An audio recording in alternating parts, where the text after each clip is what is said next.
World government is not about roses and happiness and peace and a better life. It's about enslavement. They said in their own writings, from the earliest times to the present, the world they're bringing in is to be a world where everyone who is born, or would be allowed to be born, would be born to serve the state.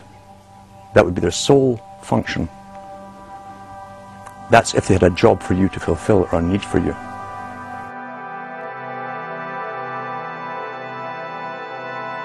July 4th, 2009. Across the United States, citizens gathered to celebrate the Republic's founding 233 years before. Most people in the crowds were aware that America was going in the wrong direction, that things were changing for the worse. But few could grasp the sheer magnitude of corruption and looting running rampant like a disease through the heart of the nation. The engine of America's greatness is not just its liberties, but the people's willingness to fight to keep them.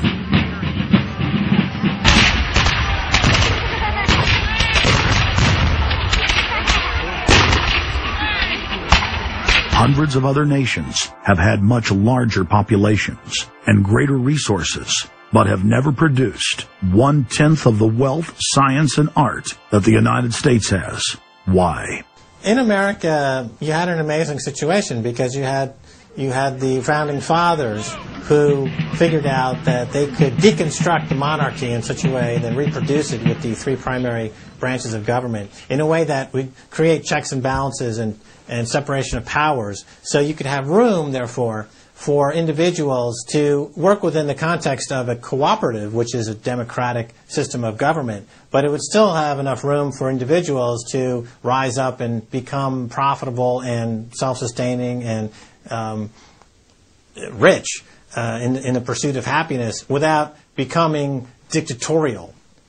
But unfortunately, over the years, since all of those separation of powers have been cut away, and all of the beautiful design by the founding fathers has been co-opted by one corporate entity, one corporate communist entity, you don't have that anymore. So what we have, we're back to where we were before the revolution. You have one monolithic state. For the first 100 years or so of the United States, after the 1700s, when we freed ourselves from British rule, no corporation was given a charter in the United States unless it served the public good. It had to prove that.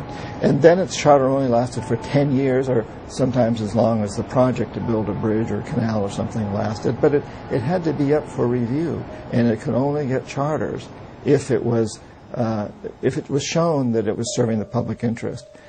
That changed, primarily because John D. Rockefeller kind of bribed Delaware and New Jersey to begin with into accepting a different system where he said, listen, if I pay you lots of money in terms of taxes, etc., I want to be licensed and not have to serve the public good. I want to be able to get around that law. And state after state after state changed at that point. In the United States, our Constitution and Bill of Rights recognizes that individuals have innate freedoms that can never be taken away by any government. For the first time in history, the people were unbound to reach for their full potential, producing and outcompeting every other nation on earth. The rights of free speech, self-defense, private property, due process of law, and many others ignited a revolution in human development that threatened the despotic rule of monarchs and tyrants worldwide. But the corrupt elites had studied history. They knew that great civilizations could only fall from within. And they know from previous experience and history that civilizations come and go and dwindle. They know the reasons why they come and go. Isn't the only hope for the planet that the industrialized civilizations collapse? Isn't it our responsibility to bring that about?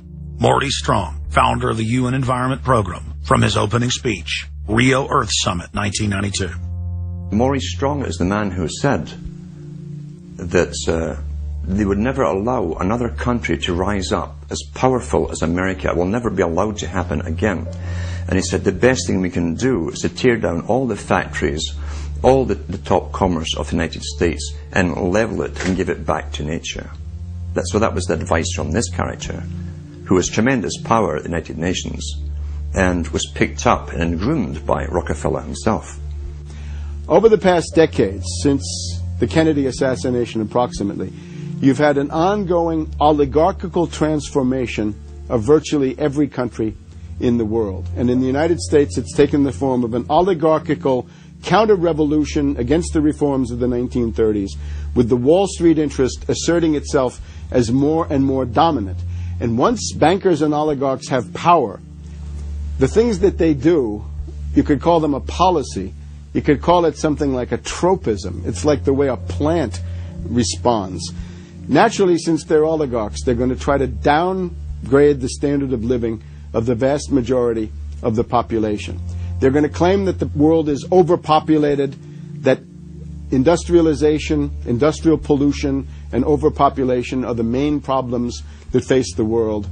And they're generally going to try to crush and mortify any kind of popular democracy or mass movements with any kind of progressive content. Nations rise and fall. They knew how debt could never be recuperated. They knew that disease or prolonged war could wipe out the population and the future populations that pay off debt. So these guys all work together. That's why it's no surprise that today you have Lord Rothschild coming out pushing the latest scam or religion that we must all believe in, which is global warming, which his personal bank, his family's bank in Switzerland, will be in charge of.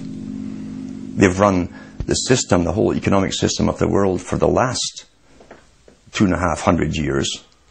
So why shouldn't they also run the economic system for the next few hundred years? The question of a ruling class, oligarchy as a ruling class, is posed by Plato in the Republic, where we find that oligarchy is a constitution full of many evils, where the rich dominate the government by buying it, and the average individual or the poor count for absolutely nothing. Oligarchy is a frame of mind. In other words, if you're a banker, this is already a world view. It's a world outlook, and it implies the policies that have got us here, right? Malthusian policies, zero growth policies, driving down the standard of living, attempts to wipe out all kinds of mass institutions that might be a countervailing force. This is a scientific dictatorship, which Bertrand Russell said, and the Huxleys said, both Aldous and Julian Huxley said they would bring in the scientifically controlled society. It's not just family planning, which really means abortion and so on. It's global planning, which is literally sterilization and abortion worldwide, for the ideal reduced society, and not just across the board, through genetics, through the Genome Project, through the constant IQ testing. Globalization has economically destroyed the world. You've got at least 40 to 50,000 people who die every day worldwide from starvation, malnutrition, and diseases which can be cured for pennies, such as diarrhea. And if you ask one of these Malthusian oligarchs, don't you think that something should be done to raise the standard of living in Africa or South Asia? They'll say, no, we can't do that. That would wound the planet. That would oppress Mother Earth. So that's oligarchy. Class consciousness in this sense is absolutely essential. If you think that bankers are the same as you, you're wrong. F. Scott Fitzgerald once told Hemingway, you know, the rich are different from us. And Hemingway said, yeah, they have more money. And F. Scott Fitzgerald replied, no, it's something much deeper. It's a whole different world.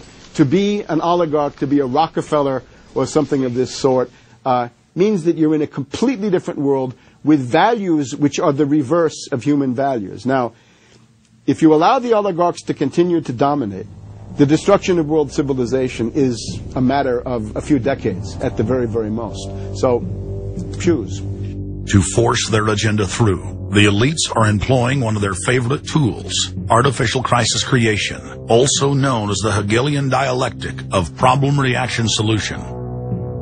You never want a serious crisis to go to waste. And what I mean by that is an opportunity to do things that you think you could not do before. The Earth's ruling elite are first and foremost monopoly men. The founder of the Rockefeller clan summed it up simply when he said, competition is a sin. Rockefeller himself said that competition was a sin. And people quipped at that, thinking it was one of his little jokes. He made many jokes about saving pennies and stuff like this.